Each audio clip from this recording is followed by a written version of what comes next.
Check out the Strategies and Accommodations library in SLP Toolkit.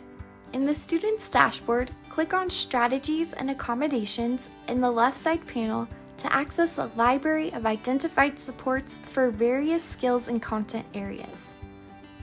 For example, if I click on the bank for ADHD, I can select anything that I think would support my student, and whether I want to send this in an email to the teacher to support in the classroom and take some data on it. Maybe the student's in RTI, so we're trying some strategies first in the classroom. Or sometimes a parent asks, how can I help at home? This is a great way to get some strategies at your fingertips specific to the student. Another use for these is to actually put them in the IEP if your team feels like this needs to be marked as an accommodation for the student to successfully access the curriculum. When you select the strategies you want to use or share, they'll highlight to yellow, and then you'll just click the copy button at the bottom, which will save the strategies to your device's clipboard.